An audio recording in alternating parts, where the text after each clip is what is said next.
Dear students, welcome to Zoology Digital Classroom. This is Ramana Reddy Madula, Junior Lecturer in Zoology, working at SKRS and DLNR Junior College, Bichiredipalam, Nellore District. Today, we are going to discuss a new unit that is human reproduction. The human reproduction is very important topic for public examination, MSET and NEET. So in this unit, we will discuss human male reproductive system, female reproductive system, fertilization, gametogenesis, menstrual cycle, placenta formation, and along with what are the important questions for public examinations. And reproduction is very essential for all living organisms to continue their life, to continue their next generations. So before going to this topic, I am going to discuss, I am going to share and recall previous knowledge which is related to this topic. So in this topic we are going to discuss human reproduction. So what is the previous knowledge related to this topic is each and every organism can live only for a certain period of time. So this certain period of time on the earth is called lifespan. So the lifespan means it is the period between birth and natural death of an organism. Birth and natural death of an organism. Natural death means it is not a accidental death or it is not a diseased death. And if we observe, so this is the human being lifespan. So that is from cradle to graveyard. From cradle to graveyard. Lifespan of an organism may be days to several thousand years. And lifespan of mayfly is one day only. So that means it completes its life cycle in one day. That means 24 hours. So that's why it is called one day insect. And tortoise is considered the longest living animal. So it lives up to 150 years. And lifespans of some living beings mayfly one day, butterfly 1 to 2 weeks, fruit fly 1 month, elephant 60 to 75 years, parrot 140 years, crow 15 years, tortoise 100 to 150 years, man 100 years, and people tree 2000 to 3000 years. So mayfly lives only one day, butterfly lives 1 to 2 weeks, fruit fly lifespan is 1 month, elephant lifespan is 60 to 75 years, parrot lives up to 140 years, crow lives only 15 years, tortoise up to 150 years, man lifespan 100 years, and people tree lifespan 2000 to 3000 years. And this is the mayfly, one day insect. This is the butterfly, it lives 1 to 2 weeks. It is the fruit fly, Drosophila melanogaster, 1 month. And size is not criteria for the lifespan. Crow lives 15 years and parrots lives up to 140 years. If we observe the size of this crow and parrot, it is not very different. So that means almost similar, but their lifespan so great vary. That is the great difference. Crow and parrot size is similar, but lifespan is vary. And in another example, a mango tree 100 years has a much shorter lifespan as compared to a peepal tree, that means 2000 to 300 years. So it is the mango It is a smaller and shorter lifespan, and it is the people tree, so it is a bigger one. Its lifespan is longer. So that means the size is not criteria for the lifespan. Lifespan of an organism usually includes four stages. One is juvenility, second one is mature, third one is aging, and fourth one is death. So if you observe, it is the juvenility, mature, so aging, and finally it leads to death. And juvenility, during this stage, organism develops the capacity to reproduce. That means the individual is immature in this stage. And maturity, reproduction begins during this stage. The individual is able to produce offspring. And aging and senescence, so it is the process of aging or old age, and aging is progressive deterioration. That means the progressive loss of physiological integrity in the body of the organisms. The terminal irreversible stage of aging is called senescence. And this is the leaf senescence. It green color turns to yellowish. So this is the human being senescence, and this one. And the fourth one, death. Senescence finally leads to death. That means cell cycle arrested by excessive intracellular damage or extracellular damage. So in this stage, all metabolic activities are stopped. So that means the final permanent cessation of all vital activities of an organism. And the changeover from one stage to another is determined by genetic as well as environmental factors. So that means the lifespan is determined by genetic as well as environmental factors. It is not depend on the size of the animal. And whatever is the lifespan, death of every organism is must. It means no individual is except some single-celled organisms. So no natural death in single-celled organisms. There must be some processes in living organisms that ensure that discontinuity. So that process is, so that means what is the process means? The process is reproduction. So by the reproduction, they continue their generations. The reproductive system has four main functions, namely to produce the gametes, sperms and ova, and to transport and sustain these gametes, and then to nurture the developing offspring, and to produce hormones. So to produce gametes, to transport gametes, to give nutrients to the offspring, to produce hormones. And reproduction is a biological process, so that means they produce their young ones. The young ones are very similar to that parents. So that means elephants gives elephants, dogs gives the dogs, and a human being gives the human being.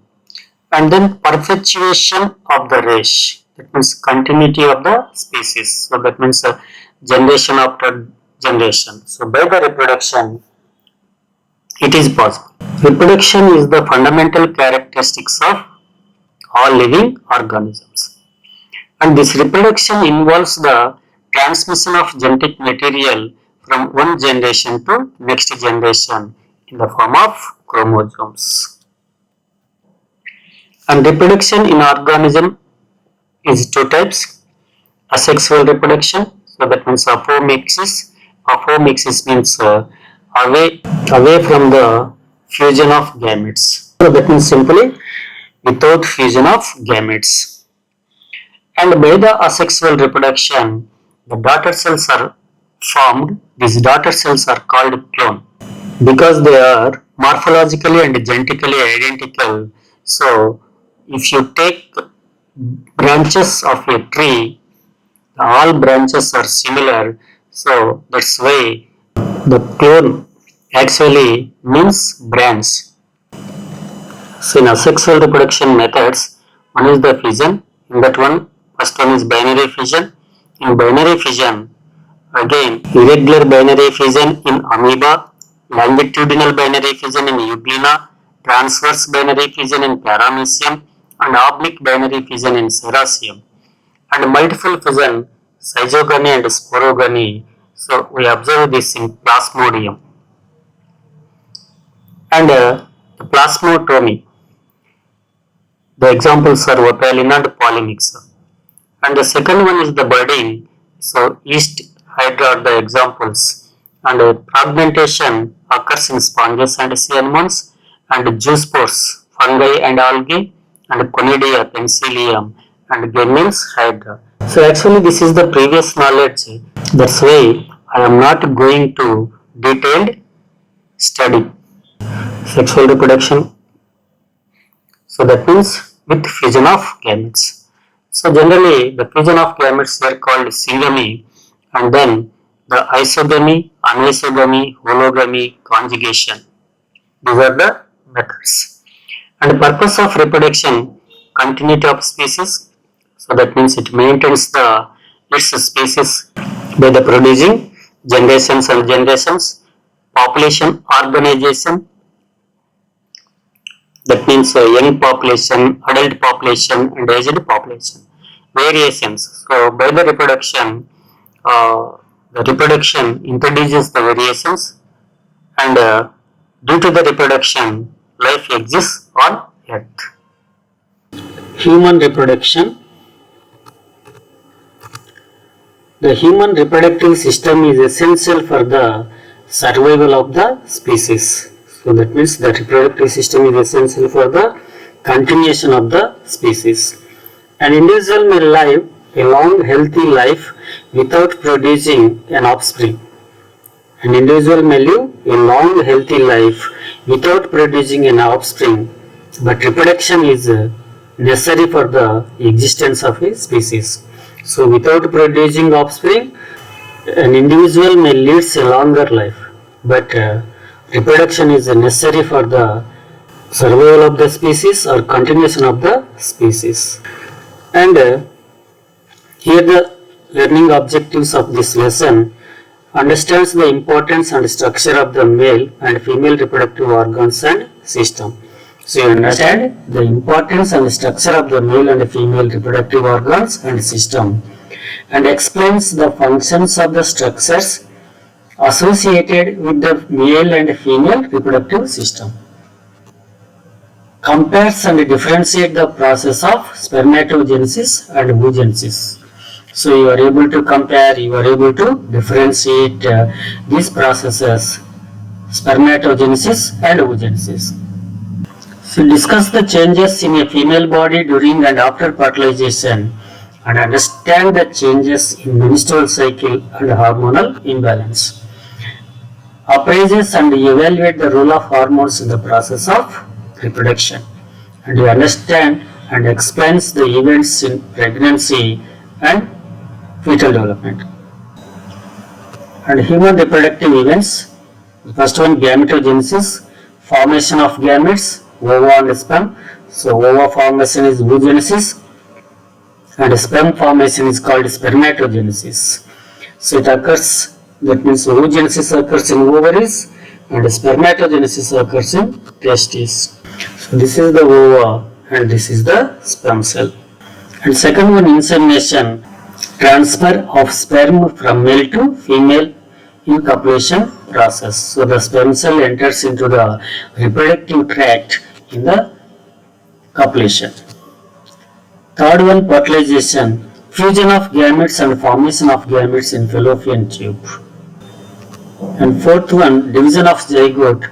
So it starts in a fallopian tube, morula formation, blastula formation, and after that in uterus, gastrula, etc. So the zygote, so 8 cell stage, blastula, blastocell formation, and gastrulation process, and this is the gastrula stage. And implantation, the attachment of blastocyst to the uterine wall. So it occurs in uterus. So that means here the trophoblast, from trophoblast some finger-like projections arises and the growth in uterine tissue. Placenta formation in between fetus and mother. So it is a very important connection between the fetus and mother to exchange the materials. Gastrulation. 3 germ layers are formed here. So they are the ectoderm, mesoderm and endoderm. Organogenesis. Organs are formed in uterus. So that means after blastocyst implantation.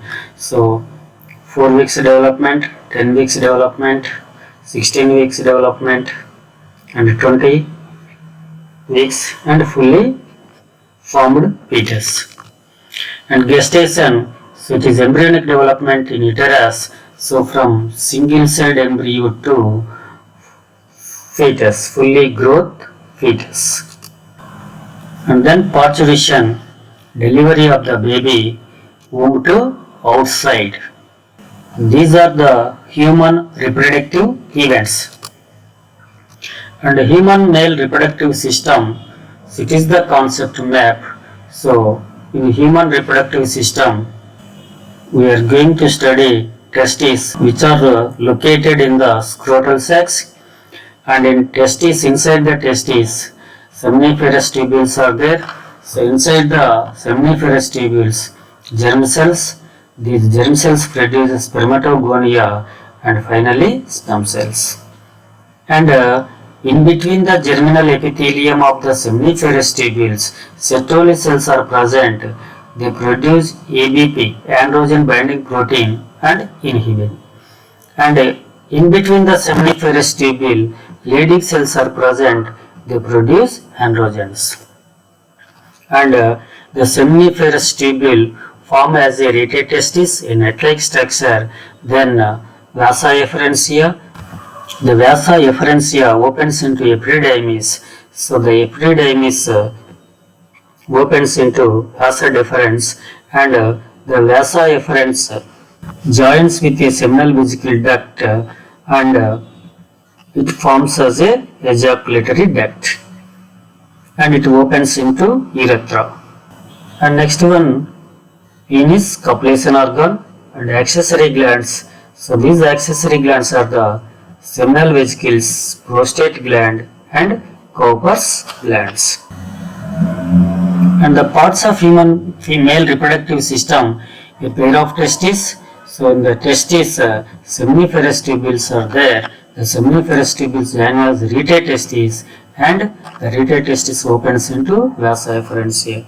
And the second one is the epididymis. So the structure of epididymis, vasa deferentia, urethra, penis, and male accessory glands, seminal vesicles, prostate gland, Cowper's glands. So male accessory glands are the seminal vesicles, prostate gland, Cowper's glands. So this is the structure of male reproductive system. And testes, oval shaped pinkish primary sex organs. They are located in the scrotal sacs. So this is the scrotum. The length of testis is 4 to 5 centimeters and width is 2 to 3 centimeters. And then they are suspended outside the abdominal cavity in scrotum. So that's why the testes are extra-abdominal. Testes are extra-abdominal structures. So they are suspended outside the abdominal cavity in a scrotum. So this is the scrotum and here the lodged. So this is the testes and they lodged in scrotal sacs. And this scrotal sacs filled with fluid. So this scrotal sac filled with fluid.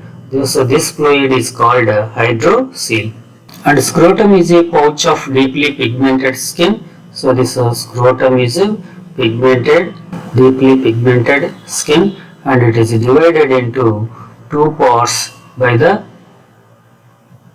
septum. So this is the septum, the middle one. It is divided into 2 separate sacs. And in the scrotal sacs, the temperature is 2 to 2.5 degrees centigrade less than the body temperature. So it is the optimum temperature for developing viable sperms. So viable sperms means here the sperms which are fertilized with the ovum, they are called viable sperms. So that means the 2 to 2.5 degrees centigrades less than the body temperature is the required temperature for spermatogenesis. And the testis, and this is the diagram. And scrotum has cremaster and darkus muscles which regulate the temperature. So in the scrotum, we observe the cremaster and darkus muscles. These are the retractable muscles. These retractable muscles helps to regulate the temperature. So when the environmental temperature is more or less than the body temperature, this retractable towards the abdominal cavity and away from the abdominal cavity, then they regulate the temperature. The scrotum acts as a thermoregulator. So when it regulates the temperature, automatically it acts as thermoregulator. And the cavity of the scrotal sac is called vaginal coelom, and it is connected to the abdominal cavity through the inguinal canal. So the cavity of the scrotal sac. So this one is connected to the abdominal cavity. So through the inguinal canal. So this is the inguinal canal. And here you observe the darkus muscles. So the outer layer, and then cremaster muscles. So these cremaster and darkus muscles regulate the temperature. Testis held in position in the scrotum by the gubernaculum. It is a small, thin, white fibrous cord. This connects the testis with the bottom and it acts as a rudder. So rudder, it helps the balance of the testis, to provide balance the testis. And then this testis attached to the abdominal cavity by the spermatic cord through the inguinal canal. So this is the vasa efferents here. So and spermatic artery, spermatic vein, nerve cells, all are formed as spermatic cord, and the outer one is this inguinal canal. And the testis held in their position by the gubernaculum in the bottom of the scrotal sac, and so from the chorda epididymis, vasa deferens arises. Along with the vasa deferens, spermatic artery, spermatic vein, nerves are there.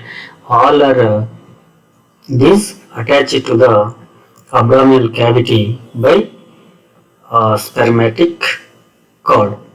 And the spermatic cord formed from the spermatic artery, vein, nerve bound together with a connective tissue. This passes into the testis through inguinal canal. So this is the spermatic cord. In the 7th month of embryonic development, testes descend into scrotal cavity through inguinal canal by spermatic cord. So up to the 7th month, they are inside the abdominal cavity, and after 7th month, they descend. That means they are coming from abdominal cavity to scrotal sacs through inguinal canal by spermatic cord. The failure of one or both testes to descend down into the scrotal sacs is known as cryptorchidism. That means hidden testicles. And generally it occurs in 1 to 3% of newborn males, and a surgical correction is there at the young age. It is rectified, but the individuals may become sterile and are unable to produce viable sperms. So that means it is the process of testicles descend from abdominal cavity to scrotal sacs. And the peritoneum, which is connecting to the testis wall of scrotum, is the mesoarchium. It supports the testis. And the structure of testis, the protective coverings are tunica vaginalis and tunica albuginea. So the each testis is enclosed by tunica vaginalis, so which is a pad layer, and it is externally the tunica albuginea. It is externally the tunica albuginea, and the tunica albuginea is a white fibrous capsule underneath the tunica vaginalis. So you observe, this is the tunica albuginea, and the outer one is the tunica vaginalis. And the tunica albuginea undergoes inward folding. So undergoes inward folding to form septa. By this partition, the lobules are formed. So these are called what? Testicular lobules. So nearly 250 to 300 in each testis. And the yellow colored structure is tunica vaginalis. Red colored line is tunica albuginea.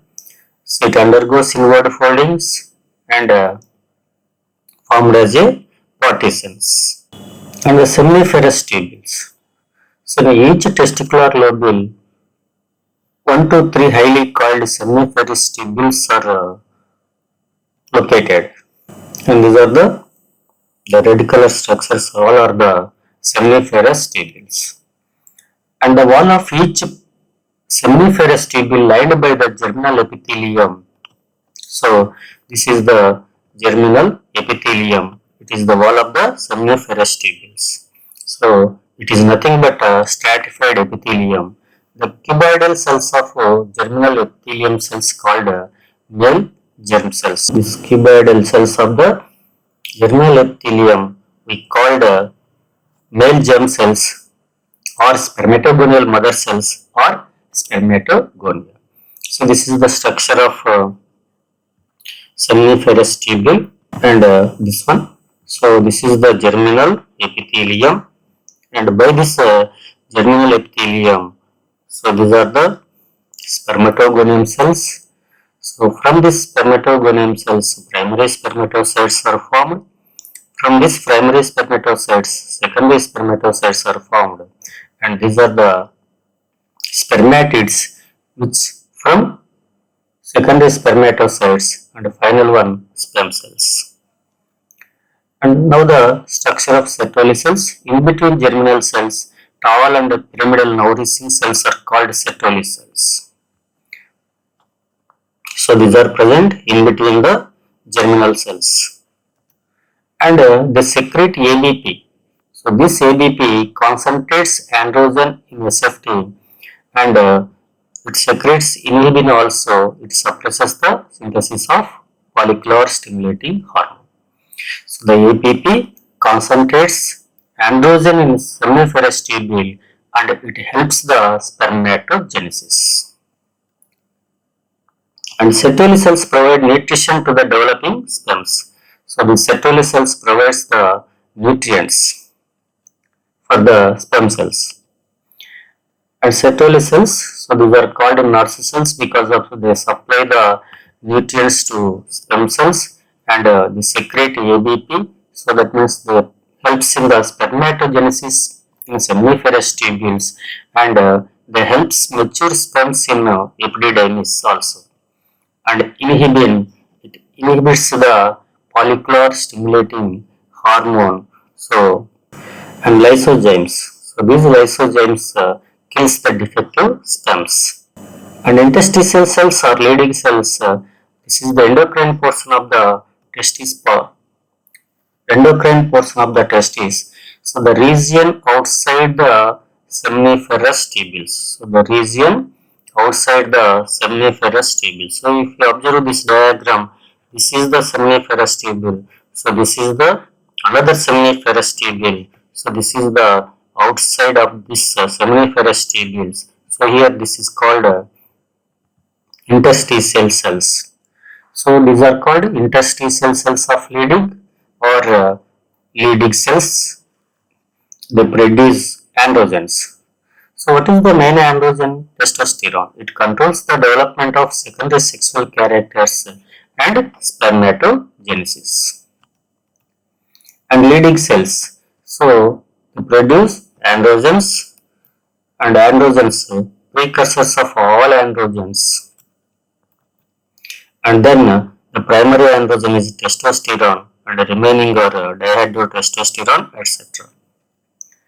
And testosterone stimulates the epididymis. That means it stimulates the development of the epididymis. It stimulates the development of vasa deferentia. It stimulates the development of single vesicles and it stimulates the development of ejaculatory duct.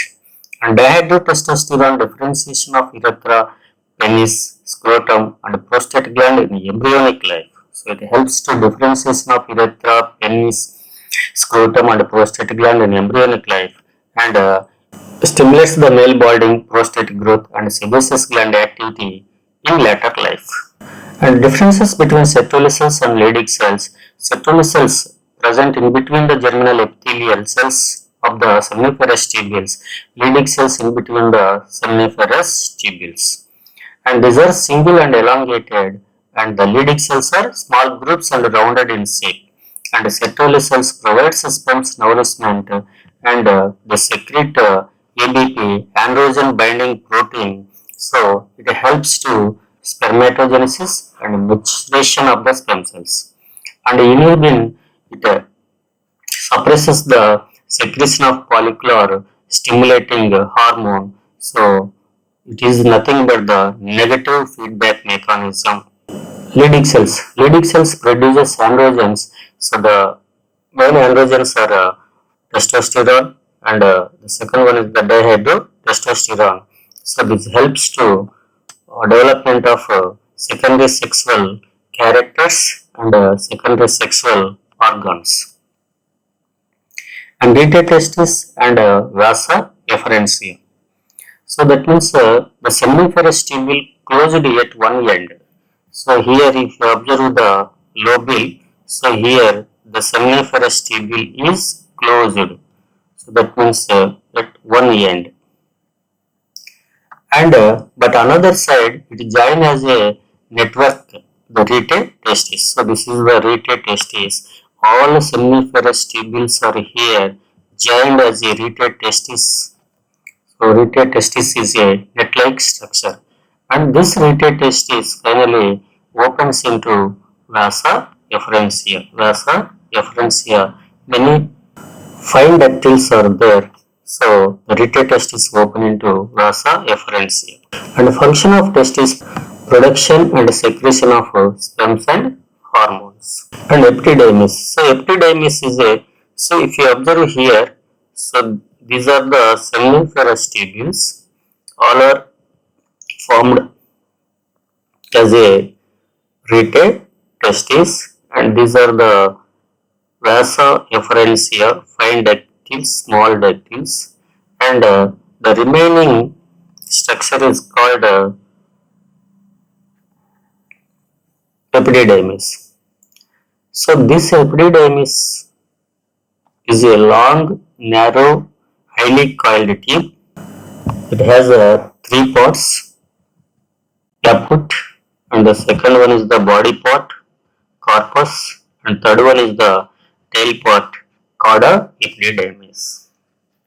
So the epididymis is a very important structure. So it stores the sperm cells, it gives the nutrients to sperm cells, and it helps the maturation of the sperm cells.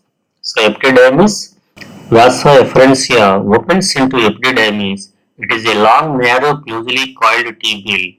It is located posterior surface of the each testis. So it is the testis and it is located posterior surface of the each testis and it has a caput epididymis, corpus epididymis, cauda epididymis.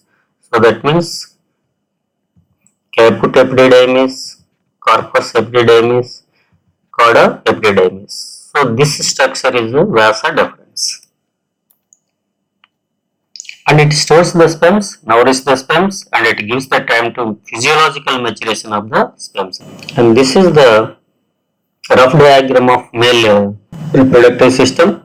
You observe the first, it is the urethra, and these are the muscles of penis and the glans penis, testis and scrotal sacs, vasa deferens, urinary bladder, seminal vesicles, prostate gland, and bulbourethral gland. And it is a male urinogenital structure. Rough diagram. Scrotal sac, testis, epididymis, vasa deferens, seminal vesicle ducts, and it is the ejaculatory duct. So then it is the urethra and urinary bladder. So here the penis is there, and seminal vesicles, prostate gland, and bulbourethral gland. And now the conclusion. So in this class we learnt, that means we recall our previous knowledge, and we learnt reproductive events. We learnt scrotum, testis up to epididymis. And in next class we are going to discuss remaining part of the male reproductive system as part 2.